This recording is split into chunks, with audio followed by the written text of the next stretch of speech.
Is Dubai worth visiting? It's one of the most searched travel questions in the world, and it has no honest single answer.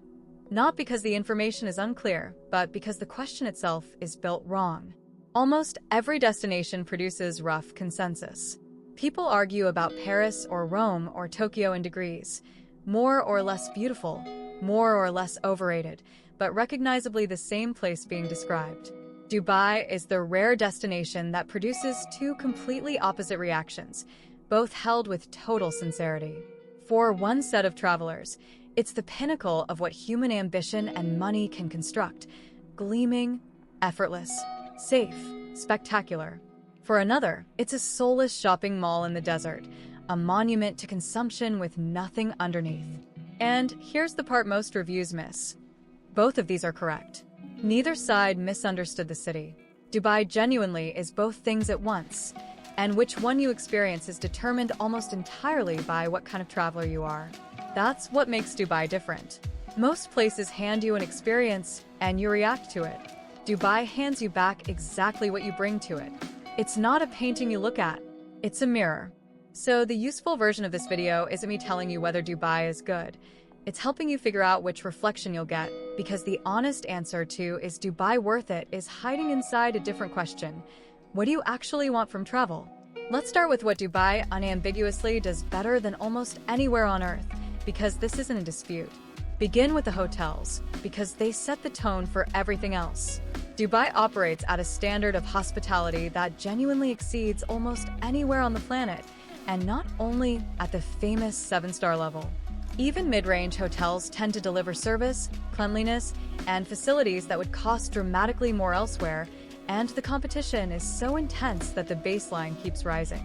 The result is that a traveler arriving in Dubai is almost guaranteed a place to stay that exceeds expectations, which is not something you can say about most major destinations, where the gap between the brochure and the room can be wide. Then there's the infrastructure, which is the unglamorous thing that quietly makes or breaks a trip.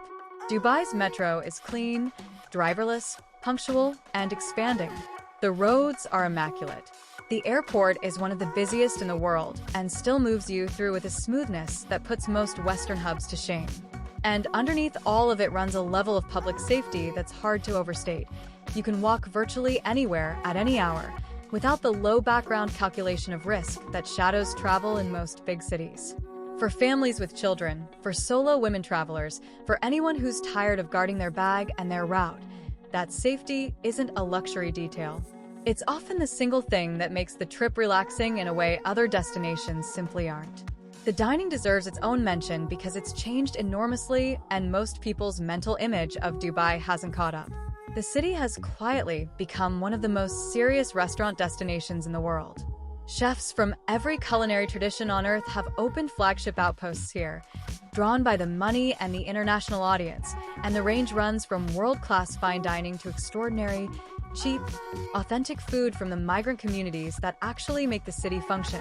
A South Indian thali or a Pakistani grill in the older neighborhoods that costs almost nothing and outshines the glossy venues.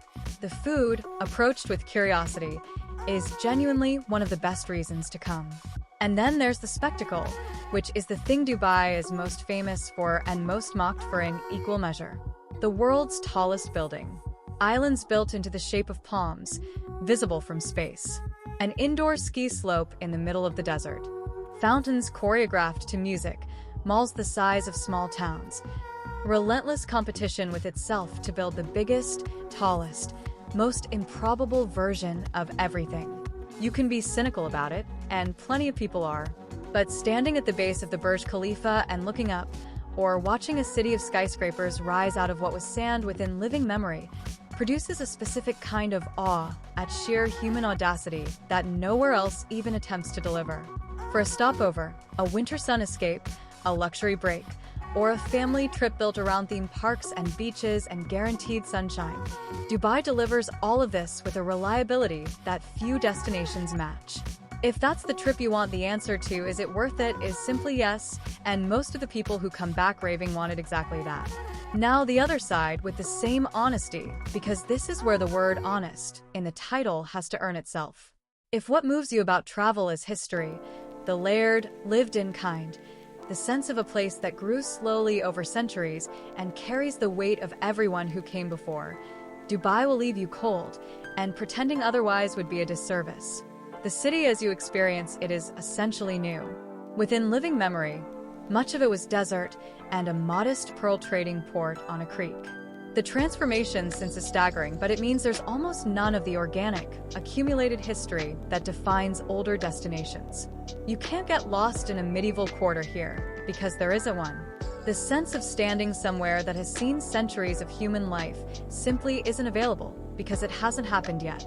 And the cultural experiences offered to fill that gap can feel curated and thin to a traveler who knows the real thing.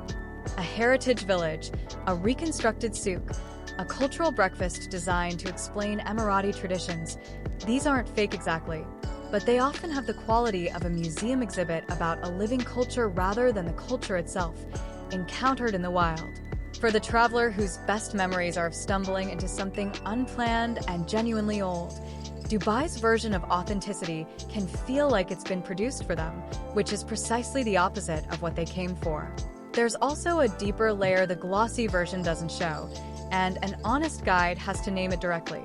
Dubai's gleaming surface is built and maintained by an enormous migrant labor force, drawn largely from South Asia, often working long hours in harsh heat for wages and under conditions that have drawn sustained and serious international criticism for years. The wealth on display is real. So is the inequality that produces it. You don't have to go looking for it. It's in the construction crews, the hotel staff, the drivers, the entire substructure of people who keep the spectacle running and who will never afford to consume any of it. For some travelers, this is a background fact. For others, it sits uneasily over the whole experience, and it's worth knowing in advance which kind of traveler you are. Alongside that is the social reality beneath the cosmopolitan veneer. Dubai presents as liberal and international, and on the surface it largely is, but it sits within a country that remains socially conservative, with laws around personal behavior, relationships, public conduct, and speech that are considerably stricter than the tourist-friendly image suggests. Most visitors never brush up against any of this, because the city is carefully arranged so they won't. But the gap between the marketed openness and the underlying rules is real, and the honest version of this guide mentions it rather than letting the brochure speak unchallenged. So the question was never really, is Dubai worth visiting? It was, which of those two travelers are you? Be honest with yourself about it, because the city won't decide for you. If you find genuine pleasure and comfort in things being easy and polished, in being impressed, in a beach and a long brunch and a view from the top of an impossible tower, you'll have a wonderful time, and you should ignore anyone sneering at you for it. There's no shame in wanting a trip that simply works, especially if your normal life is stressful and your travel time is scarce. If, on the other hand, you crave the messiness of a real place, markets that weren't built for you, history you can feel under your feet, a culture that existed long before tourism and carries on indifferent to it, Dubai will feel like an airport terminal the size of a city, and you'd be happier almost anywhere else. Most people, though, are somewhere between these two poles, and that's exactly why a middle path tends to produce the best Dubai trip. The approach that satisfies the widest range of travelers looks roughly like this. First, treat Dubai as a few days, not a few weeks. The spectacle is genuinely impressive and also genuinely finite. 3 or 4 days is usually enough to take in the headline experiences before the sameness sets in. Build the trip around that time frame, and you leave on a high rather than running out of things that move you. Second, take the spectacle for exactly what it is and enjoy it without demanding depth it was never built to provide. Go up the Burj Khalifa, watch the fountains, have the absurd brunch. The mistake isn't doing these things, it's expecting them to mean something and feeling let down when they don't. Enjoyed on their own terms, they're a lot of fun. Third, and this is the part most visitors skip entirely, use Dubai's superb connections to reach the things nearby that do offer the texture Dubai itself lacks. This is where a shallow trip becomes a genuinely rich one. Old Dubai, around the creek, is the closest the city comes to its own past. The spice and gold souks, the wooden abra boats ferrying people across the water for a few cents, the lanes of the Bur Dubai and Dera districts where the trading port atmosphere still lingers, and the migrant communities give the streets a life the new city doesn't have. It's the one part of Dubai that feels like it wasn't designed for a brochure. Beyond the city, the depth multiplies. Sharjah, the neighboring emirate just up the road, has invested in serious museums and preserved far more of traditional Emirati culture than its flashier neighbor. It's where to go if the history Dubai lacks is the thing you came for. The desert itself, an hour out, predates every tower and outlasts every record-breaking project, and a night out in it under actual stars is, for many people, the most genuinely memorable thing they do on the whole trip.